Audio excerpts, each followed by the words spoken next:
Almost 3 miles below this formation of American flying fortresses, there lies Marienburg in East Prussia. Up to this moment, one of the most important cogs in Germany's war machine. The specific target on which this lead bombardier is lining up his bomb sight is the Focke-Wulf 190 plant. Up to this instant, this aircraft factory has been accounting for almost 50% of Germany's total FW-190 fighter assembly. Bombs away. Tons of bombs rain down in a tight pattern of destruction. This, remember, is no area attack. It is an assault on one single target, and any bomb that falls outside that target has failed to achieve its purpose. The assembly of fighters in this Focke-Wulf factory has come to a sudden and violent end. To many, the bombing of Germany probably seems to be little more than a series of capricious adventures, one attack unconnected in any way with the one that preceded it or the one that will follow it. It is easy for the average citizen to envision the positions of ground armies because of maps like these, which make the positions of the contesting forces quite clear. It is harder to express so graphically the progress of a bombing program. Yet there is a real line in this battle of Germany, not a geographical front, but an industrial one. In the British Isles, there are the Allied air forces. On the European continent, we have Regensburg, Marienburg, Bremen, Oschersleben, Warnemünde, and Kassel. These are the major German fighter assembly plants, and as such are actually the center of Germany's industrial defense line. However, these are only the places where the aircraft is assembled into the finished fighting machine. Component parts for German fighters are made at Anklam. Here's a real line in this battle of Germany, not a geographical front, but an industrial one. In the British Isles, there are the Allied air forces. On the European continent, we have Regensburg, Marienburg, Bremen, Oschersleben, Warnemünde, and Kassel. These are the major German fighter assembly plants, and as such are actually the center of Germany's industrial defense line. However, these are only the places where the aircraft is assembled into the finished fighting machine. Component parts for German fighters are made at Anklam, the Weser Flugzeugbau Works at Bremen, the Great Hedderheim Propeller Works near Frankfurt, the Aircraft Tire Factory at Hanover, the CAM ball bearing plant at Paris, and the ball bearing factories at Schweinfurt. Obviously, an assembly plant can't operate if other plants aren't building the parts from which the enemy planes will be assembled. Hulst produced 29% of all German synthetic rubber production and is in fact responsible for 18% of our entire supply of rubber, natural or synthetic. At Bochum, there's a great steel plant producing high-grade aviation steel. Herøya, up in Norway, is a great producer of aluminum and magnesium, metals which figure importantly in aircraft production. At Ham, there are great railroad marshalling yards, having a capacity of 10,000 freight cars a day. Much of the tonnage handled here is closely connected with the manufacture, assembly, maintenance, and repair of enemy aircraft. And so it is all over Germany and occupied Europe. Everywhere there are plants and installations that contribute directly or indirectly to the making of German aircraft. Industrial bastions which must first be ripped apart before the enemy's armies can be destroyed. The smashing blows by the Allied air forces at Hulst, Herøya, Regensburg, Schweinfurt, Hanover, and Frankfurt have had the result of piercing the German industrial line to the extent of 37.5% of estimated single-engine fighter production in September of 1943. If this rate of drop continues, there can be only one result: the eventual disappearance of the Luftwaffe as a defensive force. But these attacks have had other far-reaching effects. For instance, in January of 1943, just when the 8th Bomber Command had started daylight attacks against Germany proper, 42% of the German fighter strength was concentrated in Western Europe, 33% of it in Russia, and 25% in the Mediterranean area. After 10 months of American bombers appearing by day over Germany, the figures line up more like this. On the Russian front, 19%. In the Mediterranean area, 12%. And in Western Europe, 69%. Germany thought it was urgent enough to withdraw fighters from two important theaters, all in a vain attempt to save their crumbling industry from the grim, destructive blows of the British-American bomber offensive. That is why the Battle of Germany is being fought. Now we come to the problem, how are the targets selected? And what enormous effort is necessary for the 10 or 15 minutes that our air task forces will be over any given target. The daylight bombing offensive against Germany is the responsibility of the 8th Air Force. Under the 8th Air Force are the 8th Bomber Command, the 8th Fighter Command, and the 8th Air Service Command, all of whom contribute to every bombing mission. But it is the Bomber Command which is charged with the actual destruction of the selected targets. The Bomber Command, with which this picture is primarily concerned, is divided into 3 divisions. Each division has a number of combat wings. Each combat wing, in turn, has 3 groups. This is the chain of command. Since the operations which we are to follow, there have been some organizational changes, but they are principally changes of nomenclature and have not affected the broad strategical and tactical purposes of the organization. For instance, what is referred to as Bomber Command in this picture is now the 8th Air Force. Weather is the greatest single enemy of the 8th Bomber Command, for here is to be found the most changeable, treacherous weather in the world. To keep the most accurate possible check on weather conditions all over Europe, the RAF has established vast communication and reporting systems. Weather planes such as this Mosquito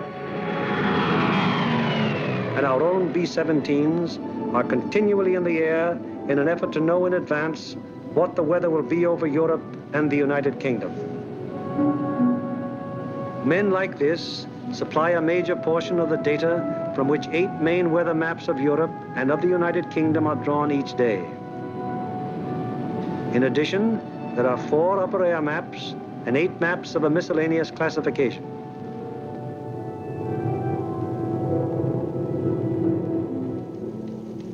In this room, all weather information is collected, coordinated by the RAF, and sent out by teletype to every responsible command.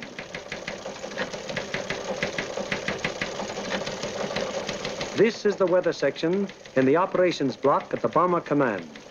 Here, the information gleaned from the weather stations is put together and correlated into weather maps. Accurate predictions must be made as to the direction and speed of the wind, downward and forward visibility, temperature, humidity, possible icing conditions, and probable atmospheric pressure at the bases, en route, and over the target.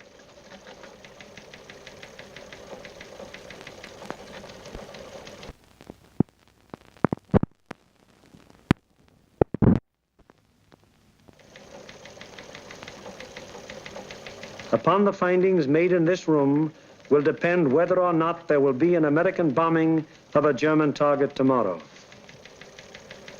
This is the operations room of the Bomber Command. Here is where the wheels are put in motion for any American bombing attack. Right now, the officers you see are waiting for the commanding general's morning conference. They are the A3, or operations officer, the operational intelligence officer, a weather officer, and other members of the staff.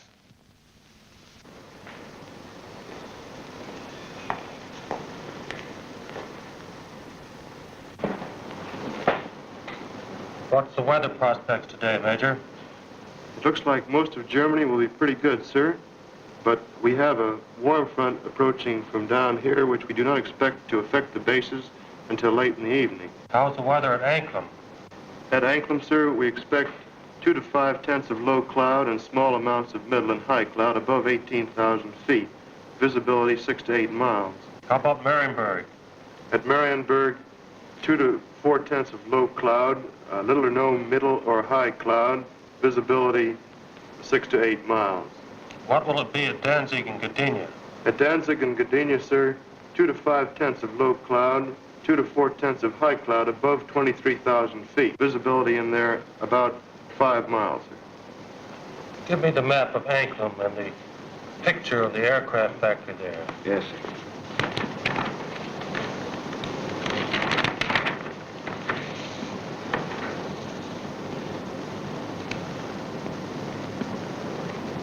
All right, Marienburg, the Focke-Wulf factory. Yes, sir.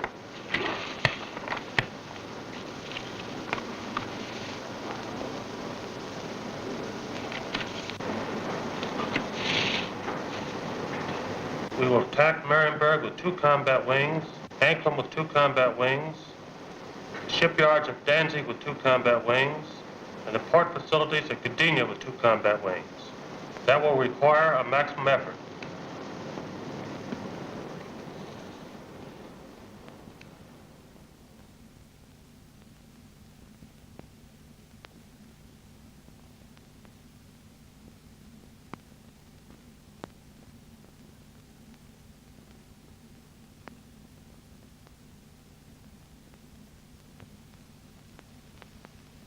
Now the various specialist officers then go into action. This is the operational intelligence section. Here are target files containing complete information as to the type, construction, and vulnerability of the targets. This data is gathered both from photo interpretation of aerial pictures and from confidential ground sources. On the basis of this information, the aiming point for the attack will be selected. The aiming point is a building or installation in the approximate center of the target. Here, operational research experts are minutely studying the architectural and construction details of the targets. It will be their duty to recommend, on the basis of studies previously made, the types of bombs and the proper fusing to accomplish the greatest possible destruction of the objective. These studies of the Arado factory at Anklam are immensely important, since the nose and tail fuses of the bomb can be adjusted to give varying degrees of delay between the time of initial impact and the explosion. For example, an improperly fused bomb would react something like this. Result, very superficial damage that may hardly even cause delay in production.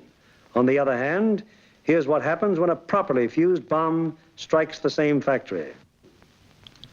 2 bombs of exactly identical weight and explosive power have totally different effects because one was fused properly and the other was not. It is the responsibility of the operational research section to determine proper bomb fusing. Here, the commanding general and the operations officer are working out the overall planning of each of the missions with the staff bombardier, the staff navigator, and the flak officer. This is a complex business because of the multiple nature of the attack. We'll attack Anklam 1 hour before we attack the other targets. That should draw most of the German fighters on the Anklam force. The Anklam force is big enough to take care of itself. You mean along the same course, sir? No, send them a little south. They'll act as a better diversion. This would be the best place across the coast from the standpoint of pilotage. But, sir, the flak concentration at that point is quite heavy, the heaviest along the coast. We could rather move them a little further south, what the general suggests, and they would not run into flak difficulties at that point. How is that for the navigation viewpoint? That's a very good landfall, sir. All right, we'll cross at that point, and you adjust the flight times accordingly. Take care of it, Darrell. Yes, sir. While this is going on, the various liaison officers stationed at Bomber Command headquarters are busy keeping their respective commands acquainted with the course of events. The closest liaison is maintained with both the RAF Fighter and Bomber Commands, the Royal Navy, the 8th Fighter Command, and the 9th Bomber Command. It is through these liaison officers that requests will be made for the necessary fighter support, diversionary effort by the medium bombers, air-sea rescue patrols, and so on. Officers at Fighter Command immediately look up plan number 2340 to find out what part the fighters are expected to play in the next day's operations. Similarly, the 9th Air Force is informed that Bomber Command intends to lay on plan number 2340. It will be the duty of the mediums to attack enemy airfields at a time that will cause maximum interference with German attempts to intercept the heavy bombers. Right now, weather officers are getting ready their forecast for the General's late afternoon conference, where final decisions will be made. Right in there as planned. Yeah, it should. Should be okay. Thanks. Good enough. In the bag. Does your morning's forecast still hold? Yes, sir. There's practically no change in the situation, and we still expect the base weather to hold up for return. Send out the field order exactly as planned. Yes. Get me the 1st, 2nd, and 3rd divisions on a conference call, please. Already with your conference call. Go ahead, please. Can you scramble? Okay. Over. Okay, over. Over. Okay, there's a mission tomorrow. Maximum effort with 5 task forces. The first task force, comprising 6 groups of the 1st Division, will hit 3948. 3948. Secondary, 8731. 8731. Last resort, 9009. 9009. The 2nd Task Force, comprising 5 groups of the 3rd Division, will hit 6848. 6848. Secondary, 6424. 6424. Last resort, 5381. 5381. The 3rd Task Force will comprise 4 groups of the 2nd Division, which will hit 6424. 6424. Secondary, 5381. 5381. Last resort, any industrial target of importance in Germany. Okay. The 1st and 3rd Divisions will each dispatch 1 air... The field order now goes over the teletype to all interested units and command. The first step has been taken in the sequence of events that will finally result in bringing our planes over the targets and discharging their bomb loads.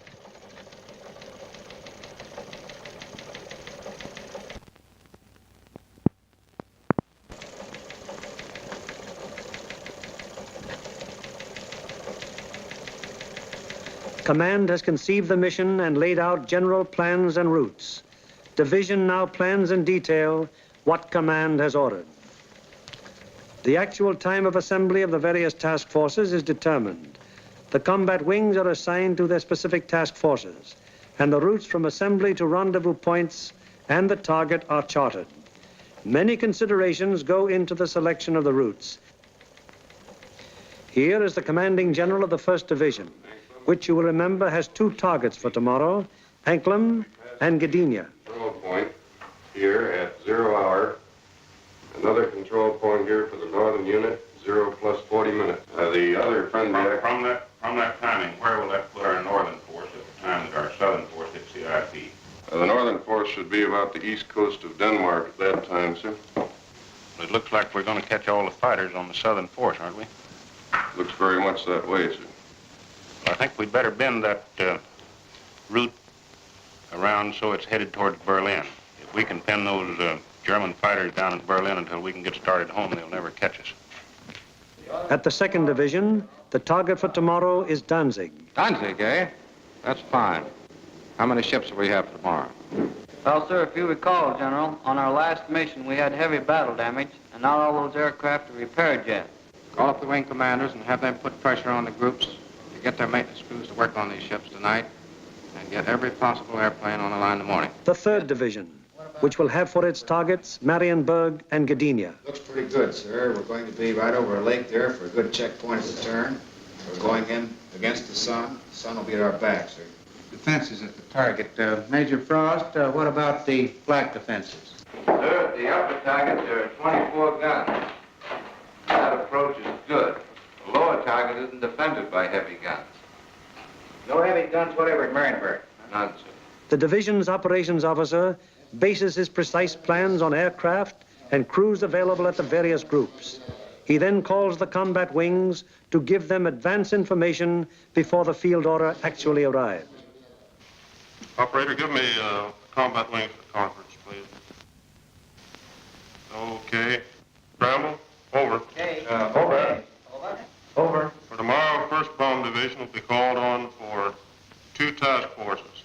First task force will be made up of 2 combat wings On targets 3948. 3948.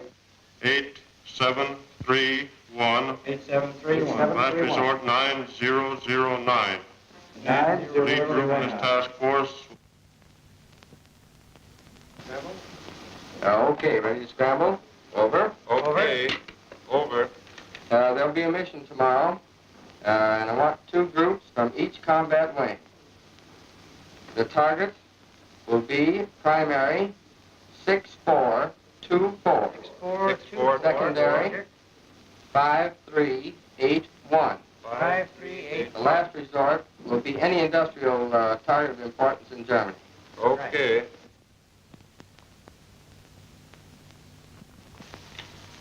There's an order coming through. The 3rd Division will furnish 8 groups. 1st and 2nd wings, comprising the 2nd Task Force, will hit 6848. 6848. Secondary 6424. 6424. Last resort 5381. 5381. Last resort. Bomb load. 500-pound GPs fused, 1/10 nose, 1/100 tail. 1/10 and 1/100. 1/100 tail. This is operations of the combat wing, a purely tactical unit having absolutely no administrative functions whatsoever. How do you intend to make it? Sir, we'll assemble over Molesworth. Problems of takeoff and assembly are the particular specialized function of this organization. It is the primary business of the combat wing to get the airplanes of its group into the air at the proper times and to get them assembled once in the air. Field order requires that we provide the 2nd Combat Wing and the 2nd Air Task Force. 89th Group will lead, 81st Group will be high, and the 63rd Group will be low. That means that Colonel Whitten will lead the combat wing on this mission? That'll be fine. The Bomber Command has asked for a maximum effort. That means every available plane is to be gotten into the air. Ramsey, this field order has called for 3,100 gallons for the H's due to the distance. Now, they've called for maximum bomb load. How about that for the weight? I think we'd better put 8 bombs in the H's and 12 in the D's. That keeps us around 65,000 pounds. How about the CG? CG is well forward, and I think it'll work out very well because we're down low for a long period of time. All right, we'll have 8 in the H's and maximum in the D's. Most of the groups are going further than an American bomber has gone before. Combat wings must work out precisely the maximum bomb load in relation to the required gas load. Decisions made in this and other matters are added to the division's field order and passed on to the groups, the ultimate tactical unit, to the men who get the planes in the air and fly the mission. On the basis of the alert telephoned down to the group by the combat wing, the various agencies necessary to get the planes airborne on their mission wheel into action. Intelligence, operations, weather, signals, group navigators and bombardiers have the grave responsibility of passing on and making clear to the combat crews the vital target and route information furnished by Bomber Command and Bomb Division. The proper information folders, maps, weather maps and charts, and photographs have to be selected by the various group officers, and then the information therein passed on to the crews. In dispersal areas, ground crews are getting their planes in condition to fly the mission. The normal work of keeping an airplane fit for operation is enormous, even in peacetime. When you add to this already great job the element of battle damage, the problem becomes gigantic. Engines, wings, propellers, controls, wiring, fuel system, oxygen system, the 1,001 elements that go to make up the complex mechanics of a heavy bombardment plane all must be kept in perfect shape. The failure of any one of them on a mission can easily mean the loss of the plane and its personnel, or at best, such a failure will cause the plane to abort. That is, return to its base without having reached the target. It was originally estimated that about 37.5% of planes on hand would be effective at one time. However, the maintenance and repair has been so magnificently performed that sometimes up to 50% of planes on hand have been affected.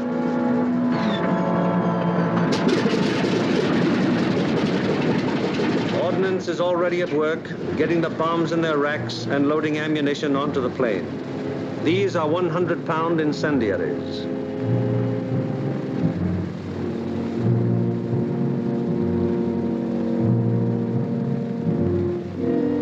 These are 500-pound general purpose bombs.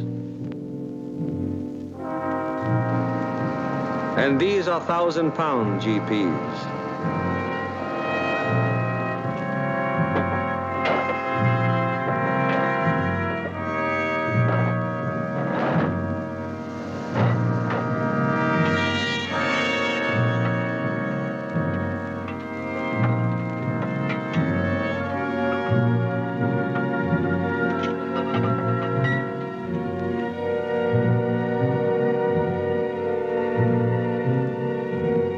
The bombs have to be placed in their racks very carefully.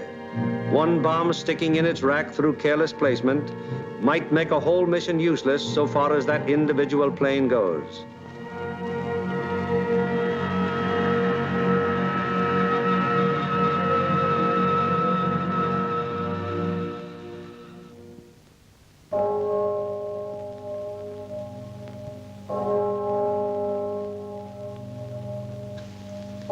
Three o'clock in the morning.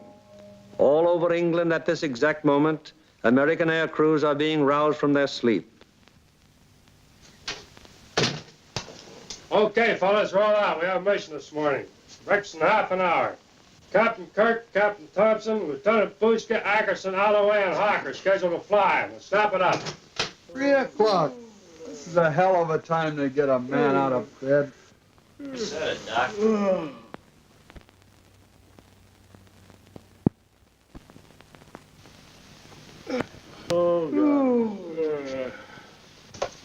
Come on, you drips, out of bed, breakfast in half an hour. Come on, Nick, rise and shine. All right, you dodos, let's go. This is it. Okay, fellas, let's go. Come on, Swifty, get it out. Let's go. Go, you guys. Hit the deck.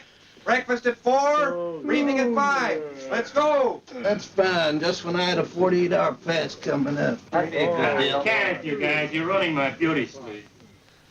Through the cold of the English early morning, the combat crews go to their mess. They have no idea where they're going yet, but they know they'll be taking off in about 4 hours.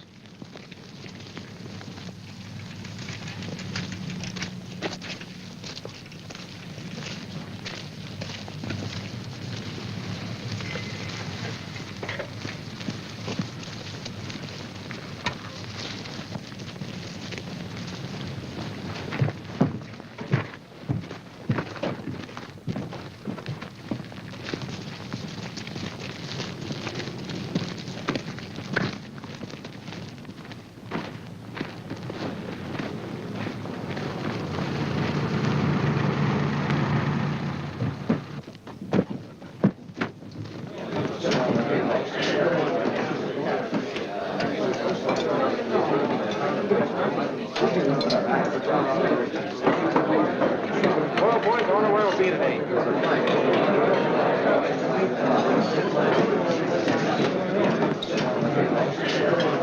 How do you figure those Jerrys will be today? What do you think, Doc? They'll be shooting at us.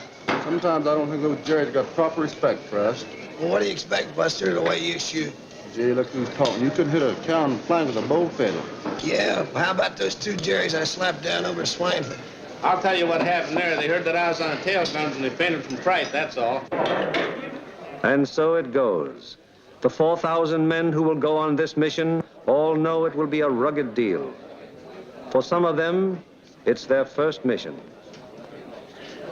Others are veterans of many. Happy to get through.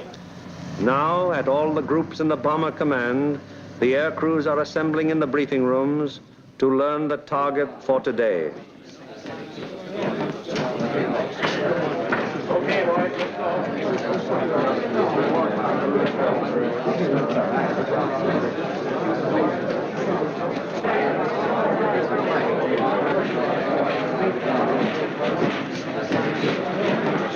go.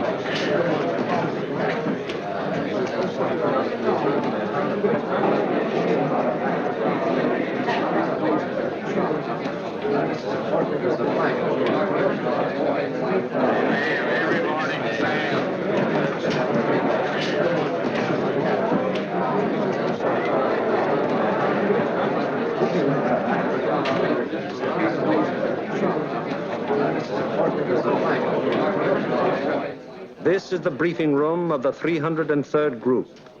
Here in a few minutes, the nature, locale, and route of today's mission will be made known to the men who fly it.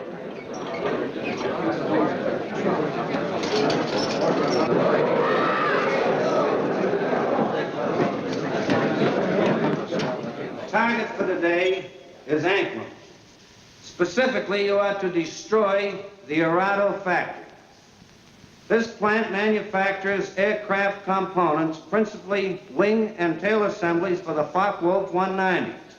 The parts are then shipped to New Brandenburg for assembly. I cannot stress upon you too much the importance of this target. If it is successfully destroyed, it will have a very serious effect on Germany's aircraft production. Lights, please. Your IP is on the northwest side of New Brandenburg. Your heading on your run-up will be 45 degrees true. Immediately after your turn, you have an aerodrome on your right, almost directly north of the town. You should be able to pick out Friedland, 6 miles to your right and halfway between your IP and the target. Along this route, you should be able to see the main line railroad and the main road. From Friedland, the main road moves in toward your run-up and goes into Anklam, but the railroad terminates at Friedland. Shortly after passing Friedland, you will see a peculiarly formed wooded area on the right of your course. From here, pick out the aerodrome slightly southwest of the city and the intersection of the main railroad and the Peene River just outside of the town to the north. Night target map.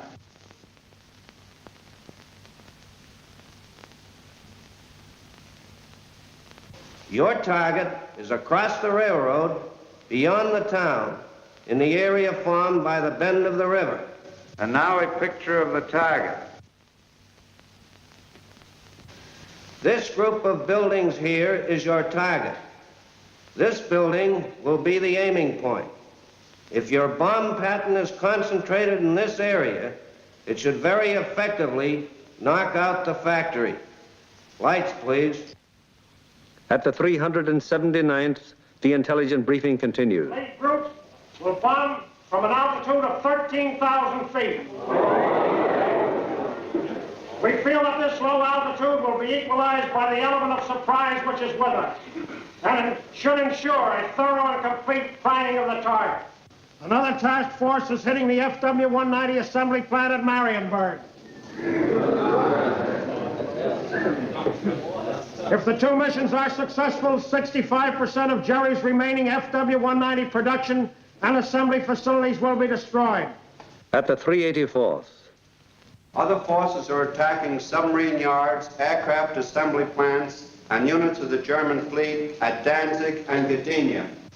If these attacks succeed, they will destroy 13.5% of Germany's remaining U-boat construction and will destroy or immobilize a large section of the German Navy. The overall result of all 4 attacks will be to show the Hun that his efforts to protect his key industries by moving them to the east will be unsuccessful. It'll show him that we will seek out his industry and destroy it wherever he places it. At the 351st, the intelligence briefing is completed. Your secondary target this morning is the air park at Tutov.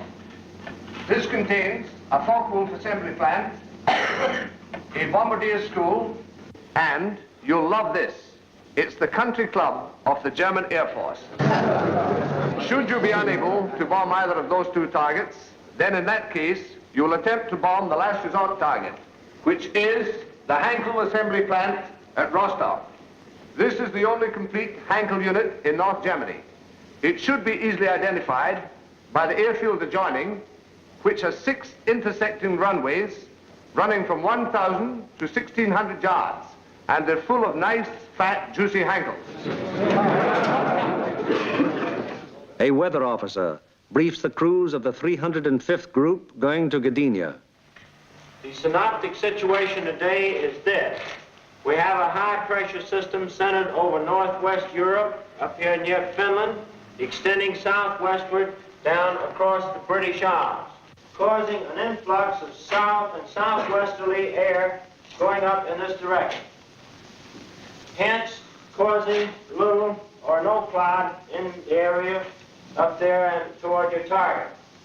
There are no fronts to affect your route today except a frontal system off to the west, which will cause an increase of medium and high clouds as you come back across the North Sea. Lights, please. At takeoff time, there will be 0 to 3/10 low clouds, also a layer of high clouds above 23,000 feet, 4 to 6/10 in amount. Also a middle layer of clouds in there between 10 and 12,000 feet. These medium and high clouds decreasing out over the North Sea to 3 to 5/10 each in amount. The low clouds will increase as you go out toward the North Sea to 3 to 5/10. Base 1,500 to 2,000 feet, tops 4 to 5,000 feet. There will be some fog patches over England, visibility 1 to 2 miles, except in those fog patches 500 to 1,000 yards. Visibility increasing rapidly out over the North Sea and the remainder of your route to 4 to 6 miles.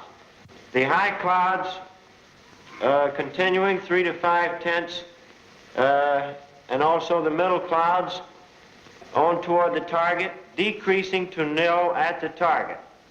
Low clouds continuing 3 to 5/10, decreasing to 2 to 4/10 at the target, base 2,000 feet, tops 5,000 feet. Visibility 4 to 6 miles.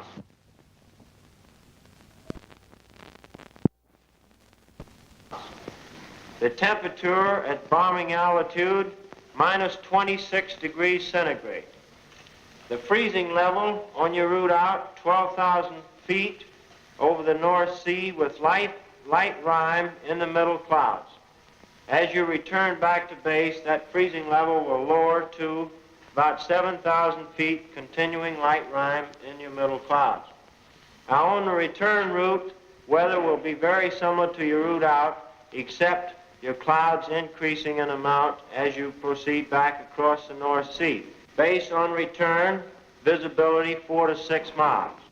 A flak officer briefs the 389th Group of the 2nd Division going to Danzig. Gentlemen, this morning, because we are going to cross the Danish coast at such a relatively low altitude, we've planned the route so as to avoid as much flak as possible. At any rate, any flak that you do encounter will be merely a deterrent in nature. However, you can expect heavy flak batteries at a place where we make landfall here at Namindegab, about a mile south of Kursk. Also, there are known to be other heavy batteries 8 miles south of Kursk there on the coast at Hem. Other batteries are known to be located here at Korsor, 20 miles south of Kursk, on the island of Skellum.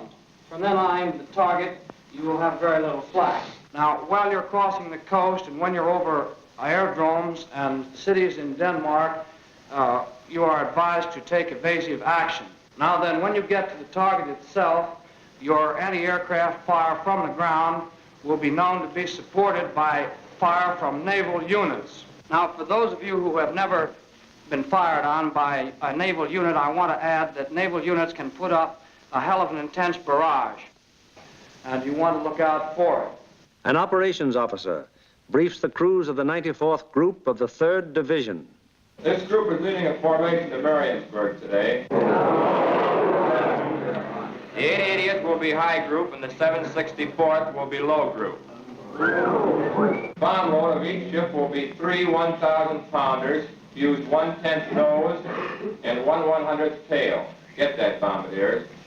You'll also carry 5 M47A incendiaries. You'll have full Tokyos, 1,000 gallons extra. Takeoff will be normal, assembly 1,000 feet over the field. After takeoff and assembly, proceed up this line to this point. This will be your combat wing assembly line. You'll leave the coast at this point here, that's Splasher 15. Let's not have any stooging around over England, it's a long haul.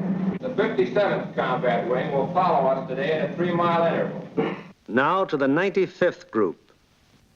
B-26s will be hitting the Lille area and the lowland at approximately 0 hour minus 40 minutes. One group of P-47s will strike the Warden area and join us for escort on the way out, joining us at approximately this point here. All other forces are using approximately the same route today. Just one point, and that's that the Anklam force will probably pass us coming out as we're on our way in.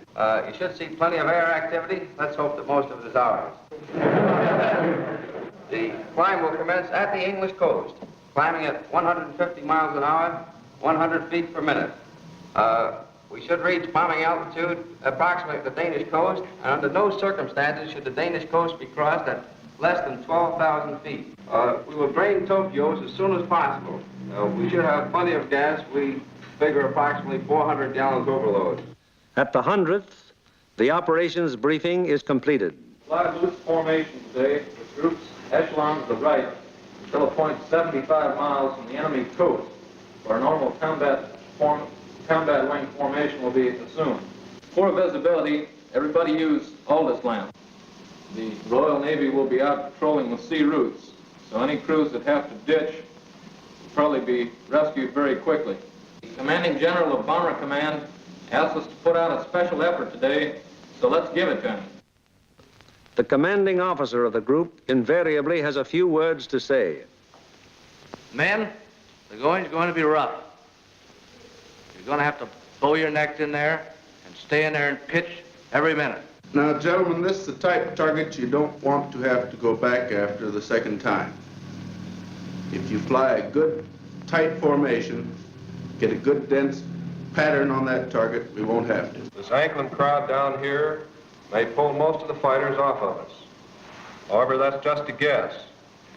So particularly for you gunners, you've got to be on the ball from the Danish coast onto the target. Flak will be heavy, probably accurate, but you've been through worse before. Remember that your biggest enemy is still the single-engine fighter plane. Now, you bombardiers, take your time in going in on your releases. And don't allow the flak to worry you. It's merely to break up your formation. Now, if you get in any trouble up in this area, remember you can always board a sweep. Get on, it's a neutral country. And it's close over there. Could be rough. I don't think it'll be too bad. And whether it's easy or rough, I'll be sitting out in front, taking the whole works in. The main briefing over, the pilots, navigators, bombardiers, radio operators, gunners receive separate specialized briefings. These briefings are very technical and very thorough, and are held so that every member of the combat crew will understand exactly what he can expect and what is expected of him. Any lack of thoroughness here might very well result in the failure of a mission. As dawn breaks over the English countryside, it finds the ground crews still working grimly in an effort to get every plane in the air that is scheduled to be dispatched.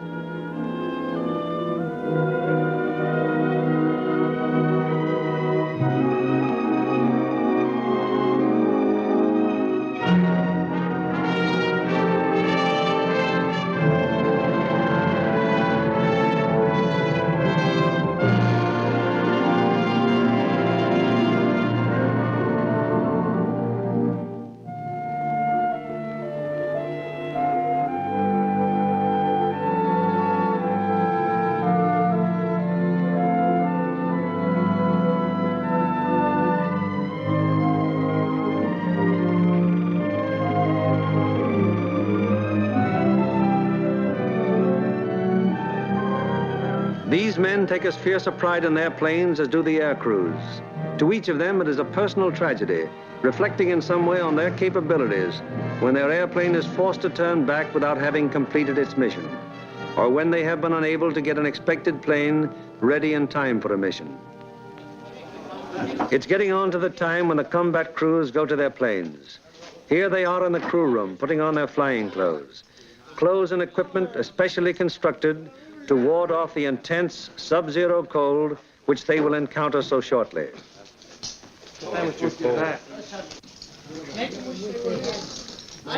All air crew members receive escape kits containing equipment that will help them get back to safety if they are forced down in Germany or in occupied territory. The pilots, co-pilots, navigators and bombardiers are also issued battle folders containing the maps which will be of such vital importance to them in the prosecution of the mission. the men turn in all personal papers and valuables, which might serve to give the enemy information in case of capture.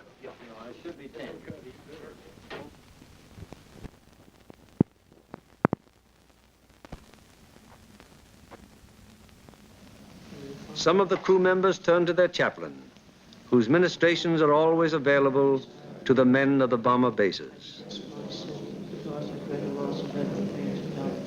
Most of all, because the effort of thee, O my God, for all good and serve all my love, I firmly resolve with the help of thy gracious assistance, confess my sins, do penance, and amend my life. Amen. Misericorde bestoli potens Deus et misericordias Christus perduca vosa vitam aeternam. Amen. Indulgentiam absolutionem mission perditum Christum.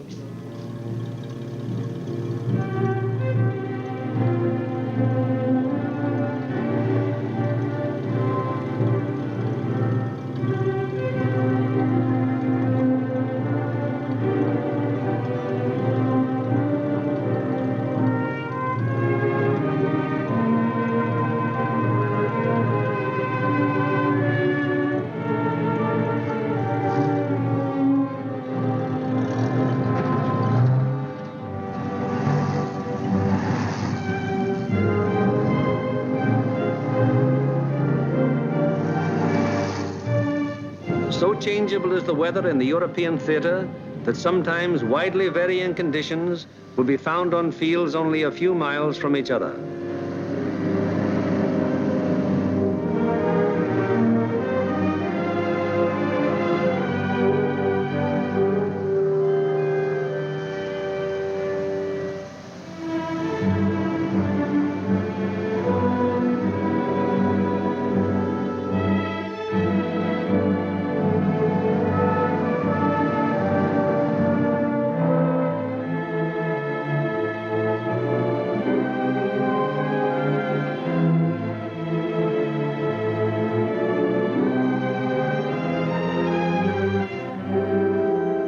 And now the last briefing of all, the final intimate conference around each airplane as the pilots recheck the details of the mission with their crews.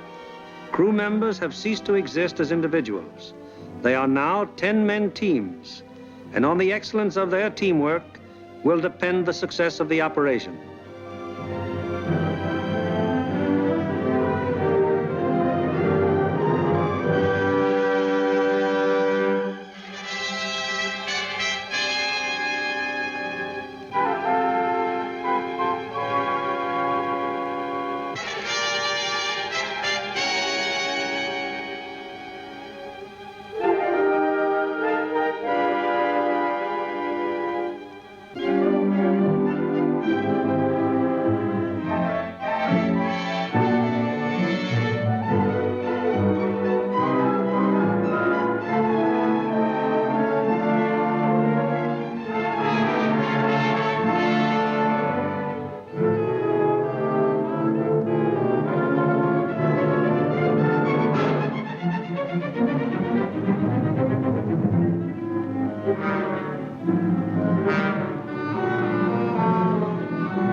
Perimeters of 20-odd fields of the 8th Air Force, more than 400 forts and liberators, with their 4,000 crew members, taxi for the takeoff.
lead plane of each squadron, upon becoming airborne, proceeds for about 90 seconds.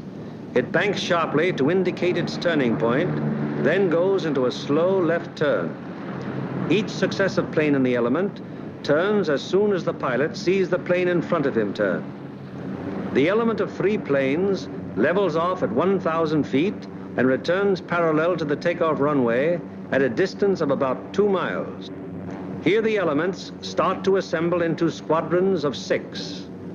Continuing to circle the field, the squadrons then go to 2,000 feet, where the group assembly takes place.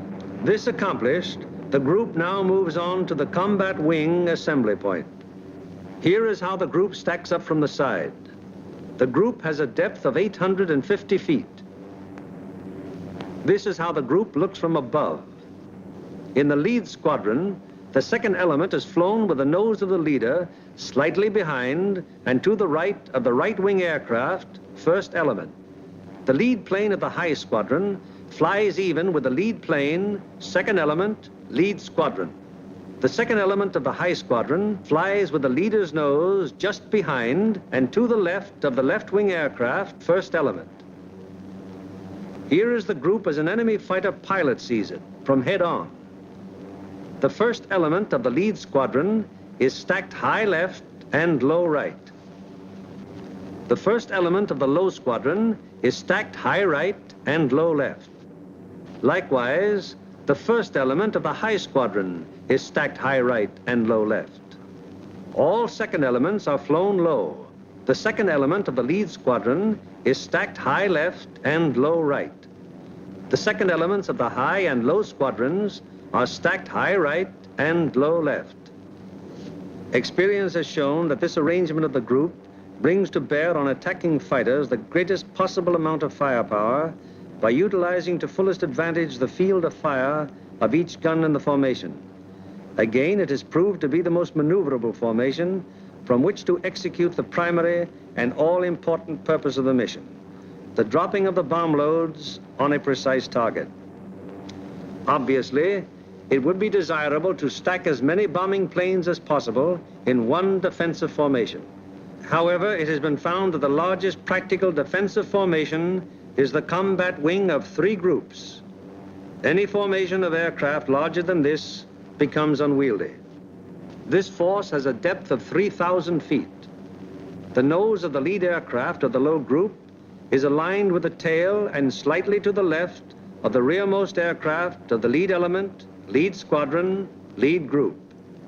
The nose of the lead aircraft of the high group is aligned with the tail of the rearmost aircraft of the lead element, lead squadron, lead group.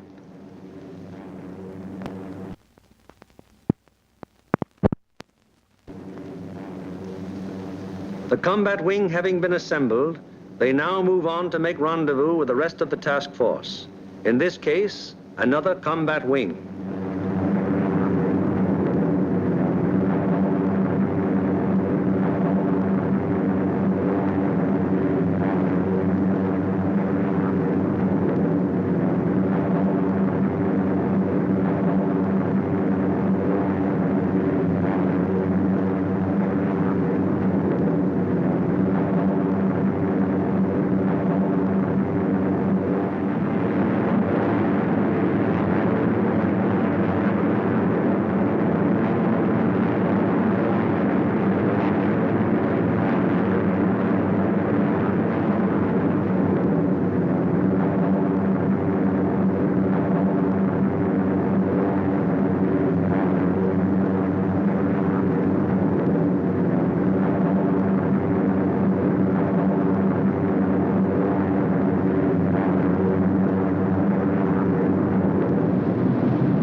This plane from the force which is to attack Anklam is now approaching the Danish coast, and the formation is subject to enemy attack at any moment.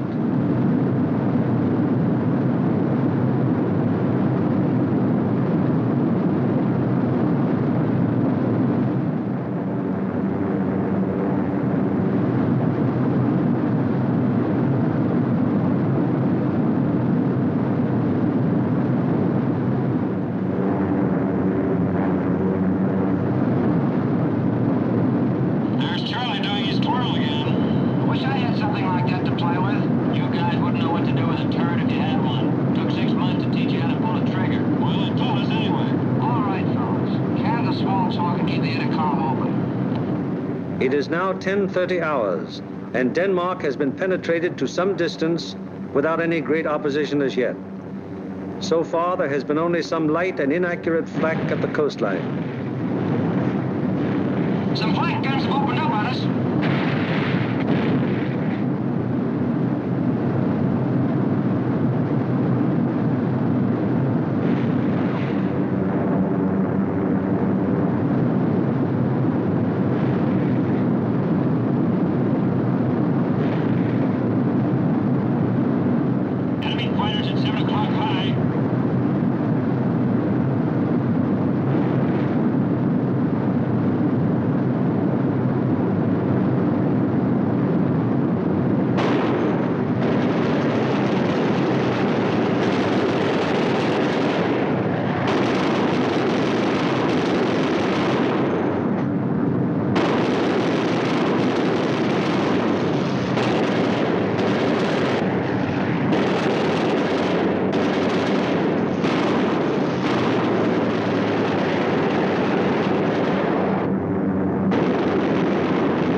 From 10:30 on, the Anklam formation has to contend with constant German fighter attack from all levels and all clock positions.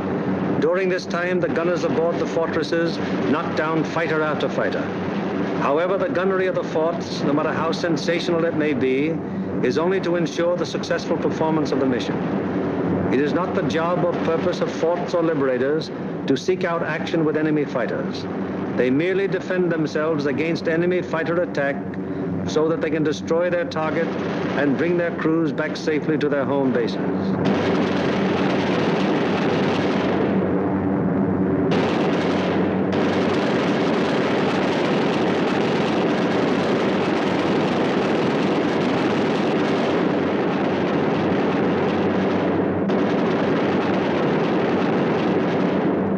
An anxious moment comes now for the lead navigator and bombardier. The formation is approaching the initial point. That is the point where the wing will turn off and make its bombing run on the target. Upon proper navigation to this point may rest the success of the entire mission. Pilot to left, waist gunner. We're over the IP. Release flares. Waist gunner to pilot. Roger. Once the combat wing has reached the IP, it breaks up into 3 component groups, for the wing formation is too unwieldy for a unit bombing operation. As the IP is reached and the lead airplane of the lead group is about to make the turn, it fires 2 red flares, spaced 5 seconds apart. Then the group makes its turn onto the run-up. The low group goes on straight ahead for 20 seconds, then makes its turn. The high group proceeds for 20 seconds beyond the low group's turn, then it turns onto the run-up. The most critical defensive period in the mission has begun. The wing, to accomplish most efficiently its primary purpose, the bombing of the target, has sacrificed its mutual defensive firepower, and the groups are thrown on their own. Now the crucial moment is almost here, the moment around which the entire mission revolves.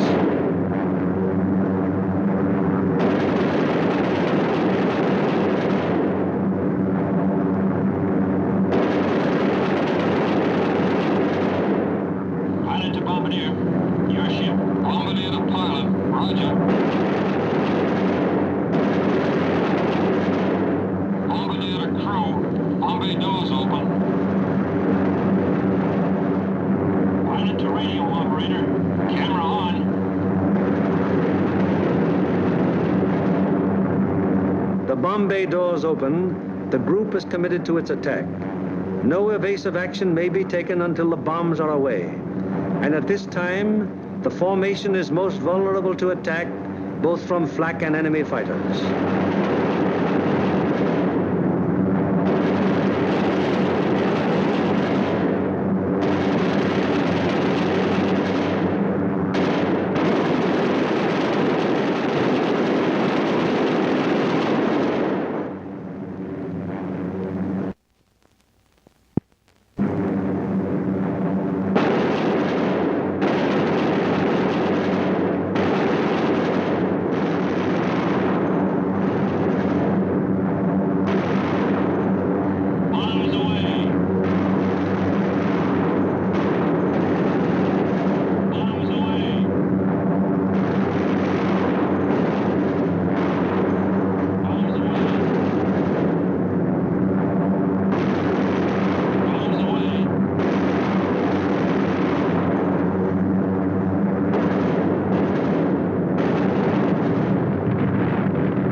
Marienburg, an hour later, the second task force comes over the target.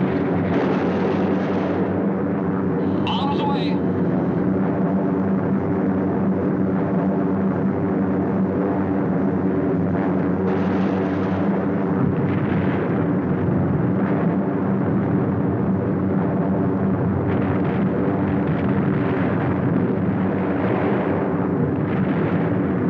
The third task force comes over its target at Danzig. Bombs away.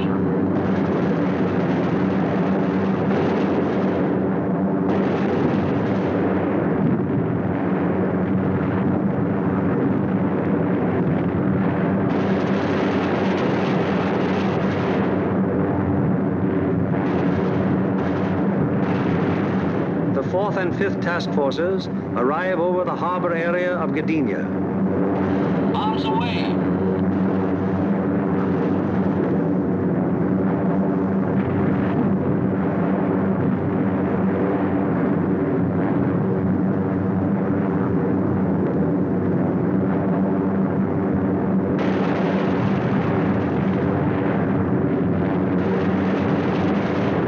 Bombs away on primary at 1142 hours.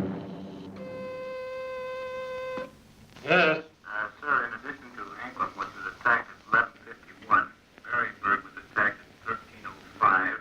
It is standard procedure for the group leader to inform Bomber Command the moment the target has been attacked. Bomber Command, in turn, promptly informs the commanding general of the 8th Air Force. John Laker, I have the additional information. I reported to you that Anklam was attacked. Well, all primaries were attacked. We received strike messages on all primaries. Danzig at 13:07, Marienburg at 13:05, and Gdynia at 13:11. Yes? Yes, sir. I'll advise you as soon as they land. After getting bombs away and closing the bomb bay doors, the groups can now defend themselves again, at least to the extent of evasive action against the flak and fighter attack.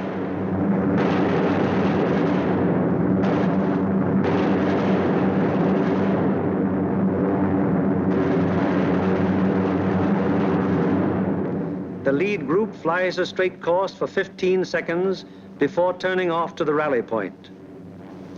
The lead group then proceeds to the rally point at an indicated airspeed of 155 miles per hour, making S-turns meanwhile to permit the trailing groups to catch up. The lead group crosses the rally point at a height 1,000 feet lower than bombing altitude. The succeeding groups will close with the lead group as quickly as possible to regain the defensive combat wing formation. The following groups need not necessarily pass exactly over the rally point in regaining wing formation. In the meanwhile, the Marauders take off to fulfill their part in the day's operation.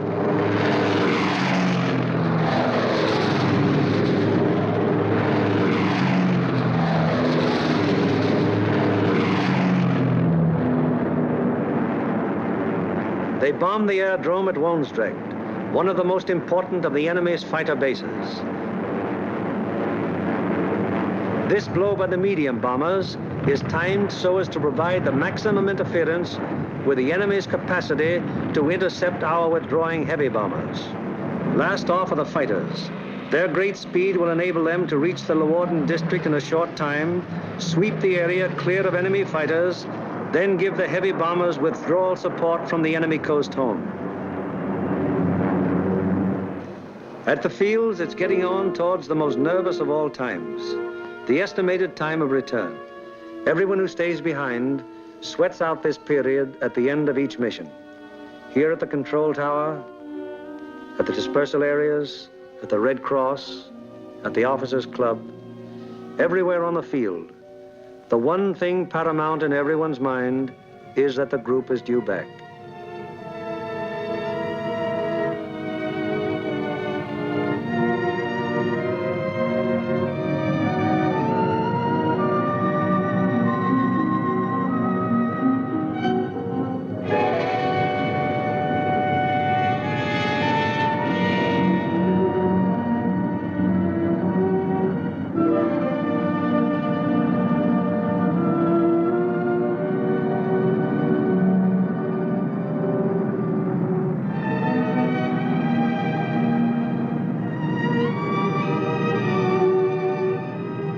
Went out to attack the target.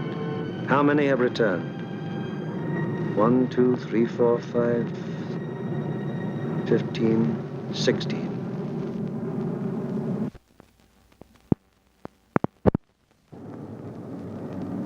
(17, 18).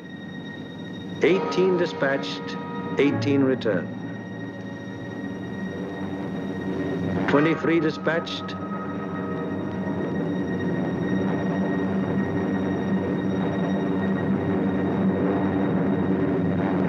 23 returned. However, there are other groups which weren't so fortunate. 18 dispatched, 17 returned. 20 dispatched, 19 returned. 20 dispatched, 14 returned. 19 dispatched, 18 returned.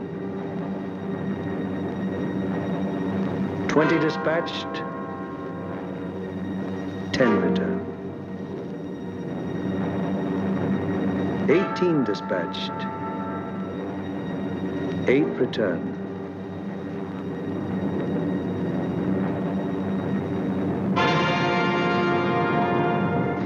Flares dropped from aircraft signal the presence of wounded aboard. These airplanes are given priority in landing.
The airmen are home, but their job isn't over yet.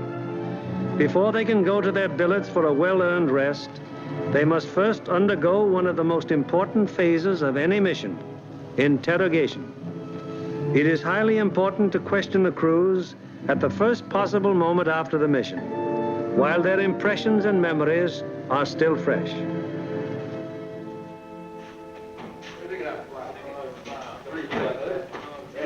Crews who have anything of immediate importance to report go at once to the hot newsroom. Hello, boys. How are they? Well, kind of long, but not too rough. Best bombing job we've ever done. Good, good. Somebody in trouble? Yeah, we saw a 1B-17 go down there just before we made landfall. Where was that?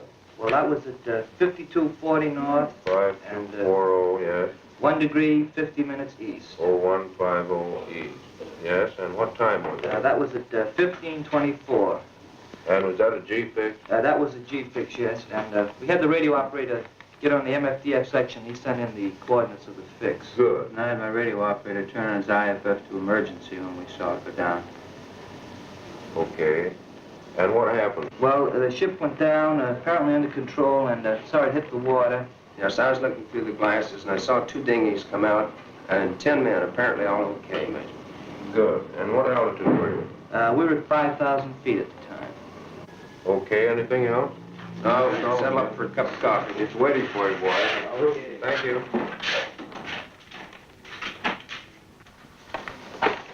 Third Division, please. We are, Smitty. I got a B-17 crew down the dinghy. Thanks, Bill. 16 group, please. Special aircraft priority. Flight control, please. 16, bomb division here. We have a B-17 reported fixed at 52 degrees, 30 minutes north, 1 degree, 30 minutes east. That's right. He was seen to ditch, yes. He was seen to ditch at 15:24 hours by the reporting aircraft. 2 dinghies were seen to break out, and 10 men got into them. The reporting aircraft is at 5,000 feet. Yes, that position's an MF fix. Okay, 16. Thank you.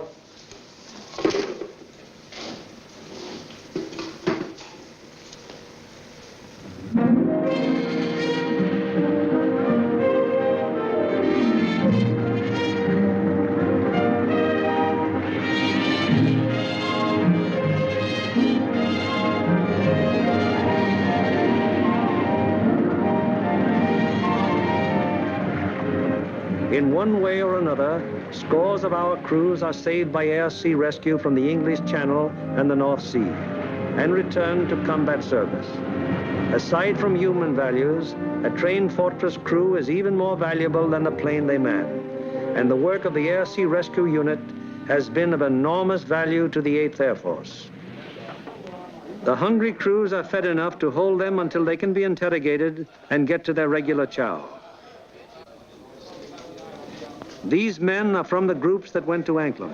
What time did you go over the target? At 11:43 hours. We went in at 12,000 feet. Did you get your bombs on the target? Yeah. What about enemy fighter opposition? Well, that's something we consider not discussed. Really? Well, let's get some of the details. Where did it begin, Paul? Well, they first jumped us at 10:30 there just off the Danish coast. And how long did the attack continue? They stayed with us to the target and until 13:27. Then at 13:45, we had another group attack and stayed until 14:05. We had a couple more attacks, and the last one was at 15:26, just off the Danish coast coming out. And about how many enemy fighters did you see? Well, I don't know how many of them might have been repeated, but I saw 60 or 70 myself. I couldn't keep track of them, sir, but I counted about 65. I stopped trying to count when I got to 50, sir. But do you think it'd be accurate to say, then, that your ship saw between 65 and 80 enemy aircraft? Yeah. What type of enemy aircraft did you encounter? Well, from what I could see from the tail, they threw the book at us. FW-19s, ME-109s, 110s, 210s, Dorniers, even Ju-87s and 88s. I saw a couple of Focke-Wulf 189s, at least 2 Heinkel 111s. What positions did they attack from? Oh, they came from all over the place. Fighters are pressing home their attacks from 300 to 400 yards. Would you characterize these attacks as determined? Determined? Oh, brother, you can say that again. No, I think those guys are really trying to shoot us down. I wouldn't be surprised. How would you describe the enemy fighter tactics? Well, I describe them as murder. Yes, they usually attacked in formation, queue up about 300 or 400 yards away, 12 to 13 single-engine fighters, come barreling right through the formation. How'd the twin-engine fighters react? They stayed out to the side and above, just out of the range of our guns, and charged cannons and rockets at us. Then they'd queue up and press home a regular fighter attack. What caliber would you say the cannons were? My guess would be 37 millimeters. What do you think, Adam? What about the rockets? We shot a lot of them. I didn't actually see any hit our formation, but they weren't doing us any good. I saw one of them blow a wing off the 17 below and ahead of us. They started to spin in. Any shoots? No, sir, I didn't see any. Where was this? Over the target, right after we talk about bombs. Did you fellows notice any distinctive markings on the enemy aircraft? Yeah. Oh, quite a few. There are a number of FW-190s, mostly yellow noses, some white noses. No red noses? No, I didn't see any. Boy, those yellow-nosed boys really come in close, don't they? Did you see that one come right on our left wing? Yeah, I saw a 109 with black and white diagonal markings under the wings. Black and white. I had white nose. All right. Yeah. Getting back to those rockets, I believe that Jerry can reload his rocket guns from inside the ship. I think you can. That'd be my guess, too. I saw at least 9 bursts from rocket guns on one ME-210. 9 bursts. All right. Talking about 210s, there was one that came in and shot a cluster. They looked like clay pigeons to me. Say, those things look like baseballs to me. Can you describe that more fully? How did they react? Well, they didn't look like baseballs. It was more like streamlined and smoked all the way down, but they didn't explode. Didn't explode, huh? No. What about planes? I knocked down 2. They were making attacks about 5 o'clock level. Yeah, I saw them. One of them blew up in the air, and the other one went down in flames. The pilot of the second one bailed out. That was at 11:44. We were right over the IP. Were any other guns firing at these planes? No, sir. These were my babies. Any more? Yes, sir. I got one destroyed and one probable. I knocked a 210 down right over the target. The plane exploded in the air.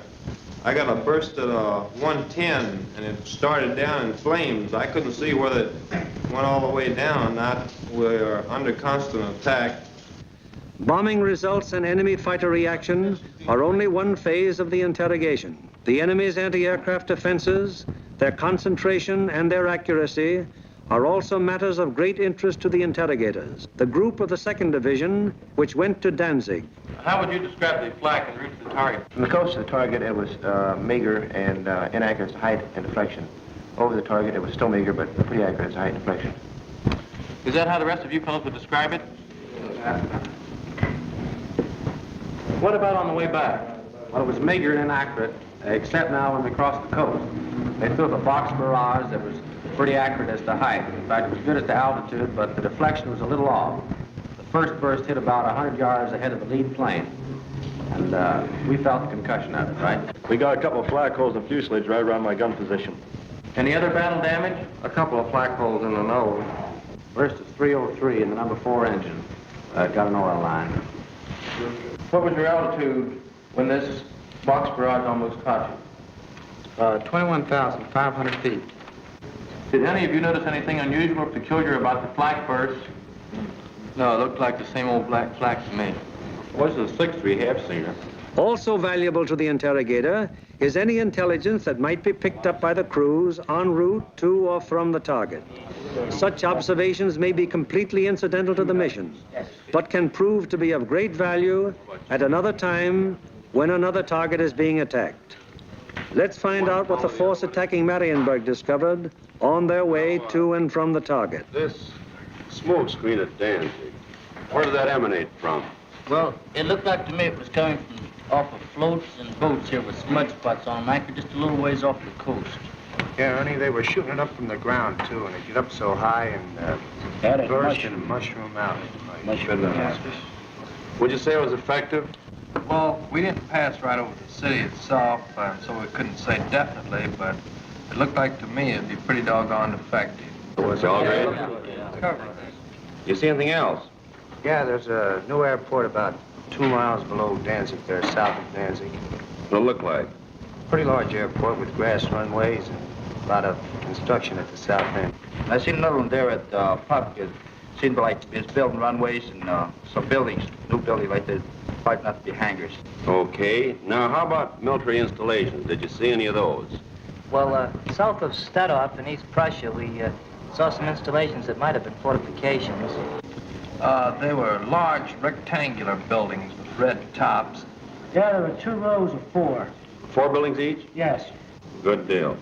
Now, did you see anything else? As soon as interrogation of the men is finished, the interrogation forms are checked and general statistics on the group's part in the attack are compiled. All right, let's get going on this report.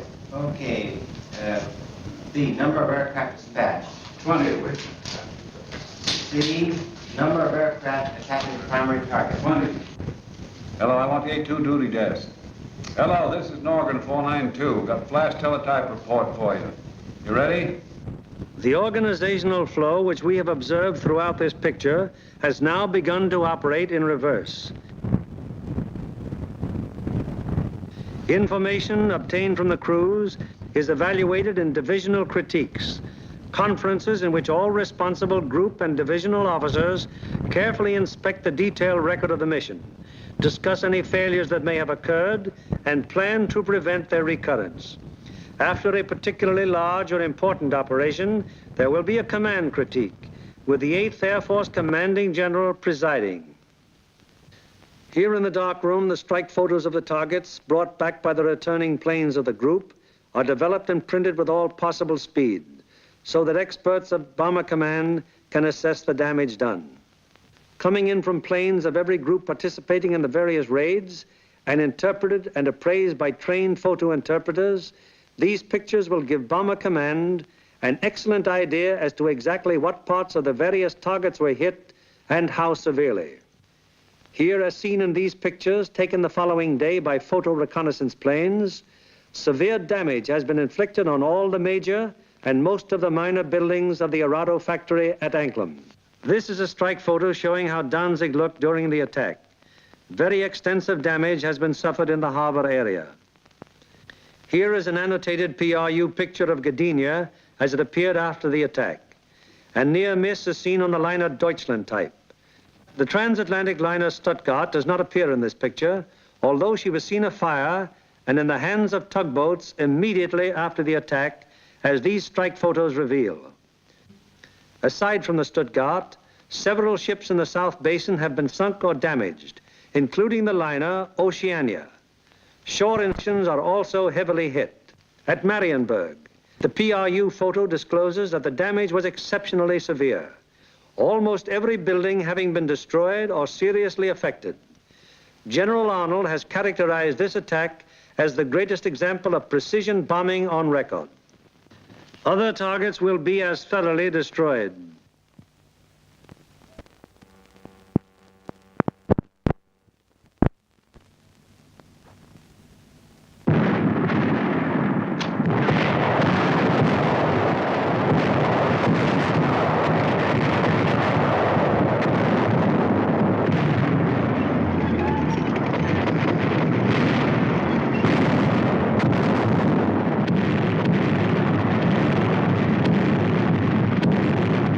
Today, while the invasion armies are pressing the Battle of Europe, the Battle of Germany continues. Day by day, whenever weather permits, heavy bombers roar out over the heads of the advancing ground forces, blasting away systematically at vital industrial installations hundreds of miles to the rear of the enemy lines. Now, in contrast to earlier days of strategic bombing, when forts and liberators fought their way alone, fleets of long-range fighters, Mustangs, Thunderbolts, Lightnings, convoy the big bombers all the way to their targets, targets which may be anywhere in German-occupied Europe. The flood of supplies so necessary to the survival of an army or a nation, synthetic rubber, steel, food, fuel, textiles, this flood is gradually being reduced to a trickle. And finally, even this thin, inadequate stream will die away. Then the German armies in the field and the German workers on the home front will have no food for their stomachs, no clothing for their bodies, no metals for their machines, and no fuel with which to run them. Then the Battle of Germany will be won, and with it, the Battle of Europe.